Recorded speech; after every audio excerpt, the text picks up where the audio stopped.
దేవునికి మహిమ కలుగునుగాక. దేవాది దేవుడు మరి రోమిలకు రాసిన పత్రిక 8వ అధ్యాయంలో మనతో మాట్లాడుతూ ఉన్నాడండి. ఇక్కడ మనం ఎవరమైతే మరి దేవుని కలిగి ఉన్నామో, పరిశుద్ధాత్మను మనము కలిగి ఉన్నామో, ఆ పరిశుద్ధాత్మ దేవుడు అంటండి మన పక్షంగా ఉచ్చరించే సత్యము కాని మూలుగలతో విజ్ఞాపన చేస్తాడంటండి. జ్ఞాపన చేస్తాడు. అసలు కొంతమందికి పరిశుద్ధాత్మ అంటే ఏంటి అంటాం. పరిశుద్ధాత్మ దేవుడు ఒక వ్యక్తిలో ఉంటే సర్వసత్యములోనికి నడిపిస్తాడంటండి. ఆ పరిశుద్ధాత్మ దేవుడు ఒక వ్యక్తిలో ఉంటే కష్టాలకి, బాధలకి, నిందలకి, అవమానాలకి, దుఃఖానికి, ఈ లోకములో కలుగుచున్న ప్రతి ఒత్తిడికి భయపడడు. కానీ దేవుడిచ్చు కనిక్రమ కొరకు, దేవుడిచ్చు ఆదరణ కొరకు, దేవుడిచ్చు కృప కొరకు ఎదురు చూసే వ్యక్తిగా ఉంటాడు. ఆ వ్యక్తిలో ఉన్న పరిశుద్ధాత్మ దేవుడు ఏం చేస్తాడు అని అంటే, ఉచ్చరించే సత్యము కాని మూలుగలతో విజ్ఞాపన చేస్తూ ఉంటాడంటండి.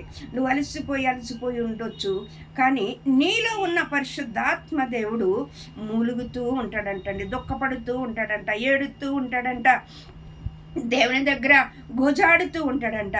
దేవాతి దేవుడు పక్షంగా మనమే ఎవరమైతే మనం పరిశుద్ధాత్మను కలిగి ఉన్నామో, ఆ పరిశుద్ధాత్మ దేవుడు మన పక్షంగా మొరపెడతాడంటండి.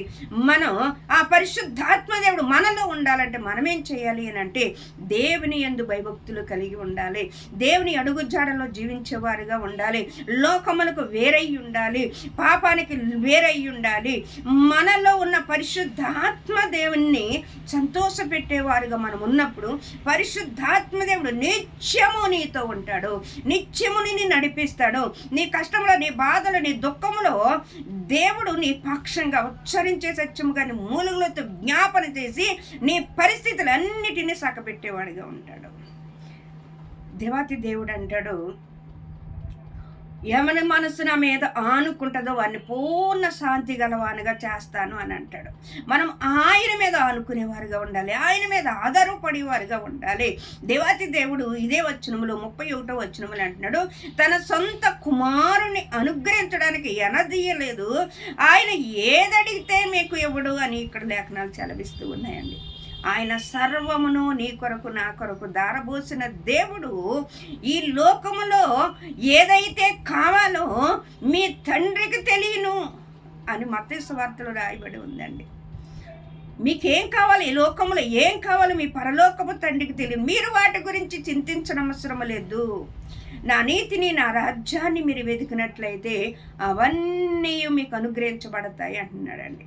ఇప్పుడు చూడు, ఒక విశ్వాసి జీవితంలో దేవుని మీద ఆధారపడి లేని వ్యక్తికి ఎప్పుడు దుఃఖంతోనే ఉంటారండి. వాళ్ళ నోటి నిండా నవ్వు ఉండదు, ఎప్పుడు చింతతోనే ఉంటారు, బాధతోనే ఉంటారు, వేదనతో ఉంటారు, కుములుతూ ఉంటారు. వాళ్ళ విశ్వాసం నీరుగారిపోతూ ఉన్నది, వాళ్ళ విశ్వాసం బలహీనపడుతూ ఉన్నది. అందుకనే దేవుడు అంటాడంటే, భక్తిహీనులు, దేవుని మీద ఆధారపడి దేవుని మీద విశ్వాసం ఉంచలేని వ్యక్తులు ఎవరంటే భక్తిహీనులు. యేసు ప్రభు వారు కూడా ఆ నామలో ఆయన పడుకొని ఉన్నప్పుడు, అయ్యా నీకు చింత లేదా, మేము నశించిపోతున్నాం అన్నప్పుడు, విశ్వాసము లేని మూర్ఖతరం వారులారా, మిమ్మల్ని ఎందాక సహించును నేను అంటాడండి. క్రైస్తవ ఆత్మీయ బిడ్డలకు ఉండవలసిన మొదటి కోణం ఏంటంటే విశ్వాసం లేని దేవునికి ఇష్టలుగా ఉండలేరు అని దేవుని వాక్యం చెలవిస్తూ ఉంది. తన సొంత కుమారుణ్ణి అనుగ్రహింప చేయటానికి ఆయన ఎనదిరగలేదంటండి. మన కొరకు ఆయన సర్వమును ధారబోసాడు. ఆయన ఏకైక కుమారుడు కూడా నీ కొరకు నా కొరకు ధారబోసాడు. మన పాపములన్నీ భరించడానికి ఆయన మీద మోపాడు. నిన్ను విమోచించడానికి ఆయన పాపరహితుడిగా దేవుడు మార్చాడండి. మన దోషములన్నిటినీ ఆయన పైన మోచాడు.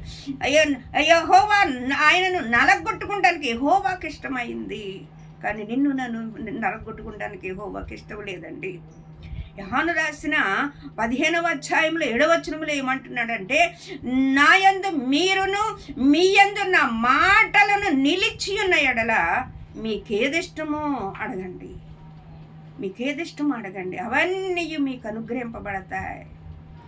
మనం కృంగిపోయే పరిస్థితుల్లో, విశ్వాసముగా ఉండవలసిన మనం బలహీనపడిపోయే పరిస్థితుల్లో ఉన్నప్పుడు అంటండి మనకి కలిగే శ్రమలు విస్తరిస్తాయి కానీ విడుదల రాదు.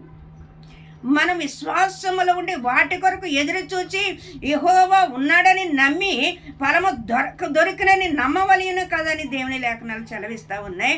నువ్వు విశ్వాసముతో అడిగితే ఏది కూడా నీకు దొరకందంటే ఏది లేదండి. ఆయనకు సమస్తమును సాధ్యమే. నీ తండ్రికి అసాధ్యమైంది ఏది లేదు. బాధపడుతున్నావా, దుఃఖపడుతున్నావా, దేవుని యందు విశ్వాసం ఉంచు, దేవుని యందు నిరీక్షించు. ఏ పరిస్థితుల్లో నీవు ఉన్నావో, ఏ కన్నీటి బాధలో నీవు ఉన్నావో, ఏ రోదనలో నీవు ఉన్నావో, నీకున్న సమస్యలన్నీ కూడా నీ దేవునికి తెలుసు. నువ్వు ఏ రీతిగా ఉంటే నీకు మేలయ్యిందో దేవునికి తెలుసు. దేవుడు మన పక్షంగా అనుక్షణము మనతో ఉన్నాడు, మనలో ఉన్నాడు. ఆయన పరమును విడిచి భూమికి దిగి వచ్చిన దేవుడు. ఆయన ఆత్మపూర్ణుడిగా నీలో నాలో ఉన్నాడు. నీ చెయ్యి పట్టుకుని ఉన్నాడు. పరిశుద్ధాత్మ దేవునికి నీవు ఆలయమై ఉన్నావు. భయపడకు, దిగులు పడకు. దేవుడు సహాయము కొరకు ఎదురు చూడు, నిరీక్షించు. దేవుడు గొప్ప కార్యములను చేయబోతున్నాడు. దేవుడి కొద్ది వాక్యం తన దీవించునుగాక.